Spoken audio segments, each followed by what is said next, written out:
This is the 2025 Chevrolet Trax 1RS. Is it the ultimate subcompact SUV? Hey everybody, it's Tom from Vehicle Visionary. I hope you're having a great day. Today I'm at Red River Chevrolet in Bossier City, Louisiana. We're going to talk about this model that comes in with a sticker price that is south of $30,000. And while the 1RS is obviously not the highest trim level, there's still a lot here that might be a surprise. And one thing in particular, when you consider a lot of competitors, especially when you consider what's under the hood with this model, that may be a big surprise to you. So let's take a look at what you get if this is something you want to buy, if you're trying to save some money, getting your teenager their first vehicle, I don't know, whatever the case is. Let's see what happens. On the front end, we're going to have our LED headlights. Your daytime running lights and your blinkers will be up here. A nice look with the nice wide grille. It's not too tall, it's just the right size for this model. You'll notice some similarities here to the Chevrolet Blazer without tongue twists there, kind of bringing some consistency to the brand. And for those who are wanting to know what has changed for 2025, well, there are no changes. It shouldn't come as a surprise to anybody that this model is not going to see any changes for the 2025 model year after it was fully redesigned for the 2024 model year. And you can see your RS or Rally Sport, as it stands for, logo right there. We'll also have that on the back end as well. By the way, this is called Crimson Metallic, if you're curious to know. It is front wheel drive. Let's talk about our tire and wheel size. For those who would like that information, 225 will be your width. The 55 series sidewall, and that will be wrapped around the 18-inch wheels. There is a spare tire. That's always a thumbs up worthy bit of information. The side view mirrors are manually folding. In case you were curious, you do have the gloss black mirror caps. They're power adjustable and they're heated. That's right, heated, and you have your blind spot monitoring right there. So some really nice benefits for this model, considering what it is. It does have a nice sporty look to it, and we'll finish things off here with the rear roof spoiler.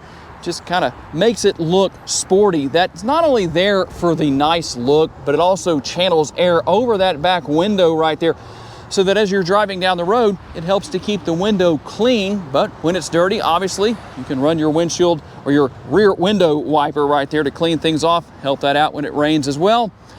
And a nice look with the tail lights.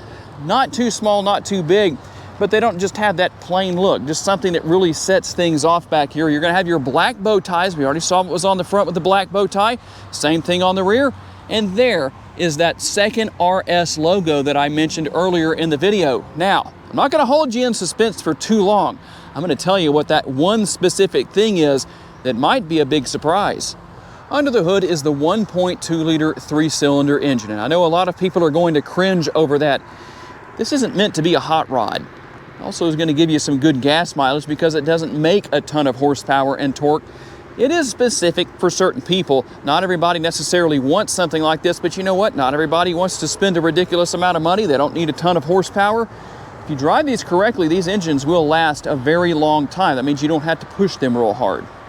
We'll give you more information on the test drive as to what it's like to drive. The horsepower is 137 and the torque is 162 pounds-feet. And now for that big surprise, it is not mated to a CVT. It's mated to a 6-speed automatic transmission. That in and of itself should make people happy. How about our MPGs? 28 city, 32 highway, 30 combined, and 3.3 gallons of gas per every 100 miles driven. If you're curious to know, you have capless fuel fill, and when you fill up, you have a total potential of 13.3 gallons that this gas tank will hold. And let's talk about cargo capacity. First, gaining access to this area. Now, on the 1RS trim level, you don't have a power tailgate, but it is dampened. It does have assist built into it. You move it just a little bit, and you're going to find that it basically takes over for you. Very easy to open. Cargo capacity comes in at 25.6 to 54.1 cubic feet. You will have cargo lighting on one side back here. I don't think that's a big deal because it's not an enormous area, but you can see how everything looks when you lower the rear seats and maximize cargo space. And as I mentioned earlier, there it is in all its glory. you have a spare tire. That sure beats having a tire repair kit. There is a little bit more space right here, as you can see, and a little more on this side as well. And something else that might be a little bit of a surprise. It's not a black interior. It is jet black, but it has gray with red in addition to the jet black. So a nice contrast here in the interior. The armrest, let's see, seems to be pretty comfortable. I think that will work. There's a door bin right here, not enormous, but I think it will do the job. You could actually stick a bottle down in there. It's actually a lot deeper than I can probably show on camera because I just can't get the camera down there. At least I say I can't. You can maybe see down in there, I don't know. But that's what you have. Now, one question I know a lot of people have is, do these rear seats recline? They do have a little bit of recline built into them, but they only sit in one position. So if you're curious, well, there's the answer to your question. And not a lot to talk about back here in the rear passenger area. No air conditioning vents and no USB connectivity. It's just the way it is. But you do have, oh crap, handles in case anybody wants to drop the hammer on 137 horsepower.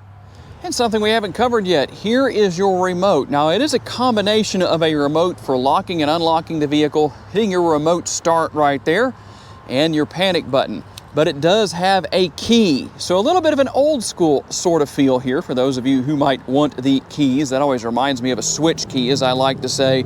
That's just what I think of, as an old switch comb or something like that from the 80s. That thing that my parents would never let me have when I was a kid for some reason. So we'll take a look at what we have here on the driver's side door panel. For one thing, we'll definitely find a much larger door bin, a lot bigger than what we have in the rear, but that's not unusual in most vehicles. You have all of your controls here for your power windows. You can lock and unlock all of those windows, and you can use the controls right here for changing the positioning of your power side view mirrors. Here's where you're going to control the exterior lighting, and right here you drop that lever and you can adjust the tilt and telescopically adjustable steering wheel. Now here's something that might be kind of theft proof. A lot of people wouldn't even know what to do with that in this day and age. Just depends on how old they are. And for those who made it to this point in the video, here's a bonus for you. The sticker price, $24,055. That's actually a really good price in this day and age, considering what some vehicles can cost. And if you're wondering where some of that red is, well, here it is right here, a little bit right there. A very nice look across the dash area, just as far as the features and functionality go. The design, it looks nice. I like the fact that the 8-inch touchscreen right here is angled towards the driver. And here's something interesting to think about. This being a subcompact SUV, if you went with a mid-size 3-row, such as the Honda Pilot, its largest touchscreen is only 1 inch larger than this, 9 inches instead of 8 inches. And we'll take a quick look at our instrument cluster here. Not a lot to talk about there, but you can see you have your digital speedometer there in the middle if you want to take advantage of that. You will also have your analog speedometer and tachometer there. So a few different things that you can take advantage of and deal with. Pretty simple, pretty self-explanatory. Steering wheel mounted controls here. You have voice commands there. And you can see everything here for controlling the radio, the volume, that kind of good stuff right there. So you don't have to take your hands off the steering wheel, and there's everything for your cruise control. And guess what? For us in Northwest Louisiana, right now, this is nothing to get excited about. But for those of you who live much further north, you might be happy to know that there's an available heated steering wheel here. That is part of what you'll get with this model. It actually has a flat bottom steering wheel as well. Kind of an interesting, sporty little addition. Steering wheel seems to be pretty comfortable. I'll tell you a little more if I don't think that's comfortable later in the test drive. And when it comes to the infotainment screen, I already told you about what size it is. There is your backup camera, just one view, but at the price point of this model, I don't think that's a big deal. And you also have your knob right here to control the volume on the radio. You can turn that on and off right there, and you can hit this button right here to go home if you want to. A very simplistic infotainment system, but I like the fact that it's so easy to deal with, but yet you have everything you need here. Apple CarPlay and Android Auto, as you can see, you can wirelessly pair your smartphone, Wi-Fi, all of that's here. Let's go into our settings and see what all we can find. Pretty easy to figure out what's here depending on what you need to do. You have your apps right here. You can see some things you can turn on and off as far as Apple CarPlay and Android Auto. If you're having trouble getting that to work, that might be the first thing you need to look at to make sure that they are turned on and not turned off. And how about under vehicle? Rear seat reminder, you can turn that off. And here's a question, or turn it on if you want to.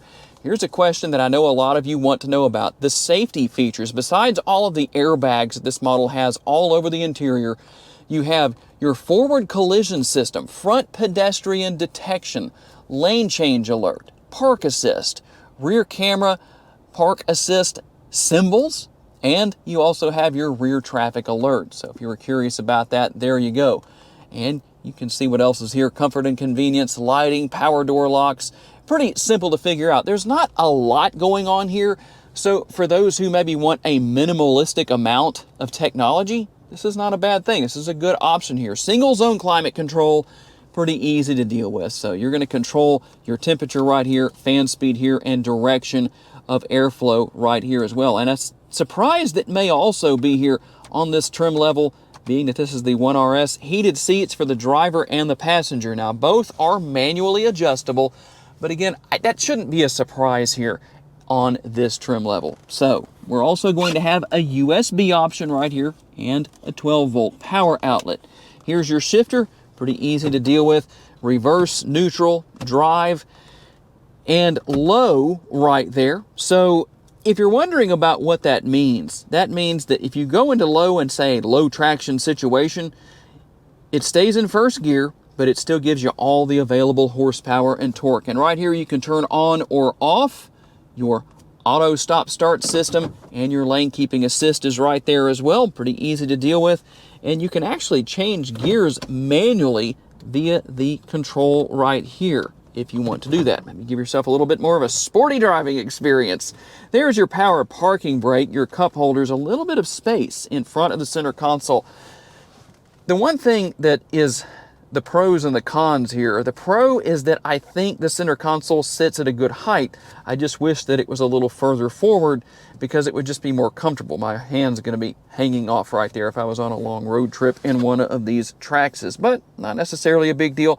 There is a reasonable amount of space within the center console, and I'll give you a look at the upper console. And you might notice there's no control there for the sunroof because there is no sunroof on this model. That would explain why I haven't actually said anything about it. Okay, here we go for our test drive. And one thing that would maybe surprise a few people is how sporty it feels to drive this Trax. It actually does a pretty good job of zipping around. It's not neck snapping performance, that's for sure, but you might be surprised at how well it gets you around just driving it normally. It doesn't feel underpowered to me, but that's where it's so important that when you're planning to buy a vehicle that you drive it for yourself so you can form your own personal opinion, because you might not feel the same way I do about it. You might say, well, Tom, you underplayed it, or, you know, it's about what I expected. It doesn't have as much power and torque as I'd like for it to. I really need to shop for something else. So make sure you do a test drive if you're planning to buy a Trax before you really make any decisions. But I am very impressed with the handling characteristics. It definitely has surprisingly nice, tight, and responsive steering. That's not something you necessarily would look at something like this and expect. At least I wouldn't think so. So that's a good thing. It is comfortable as far as the ride quality itself goes.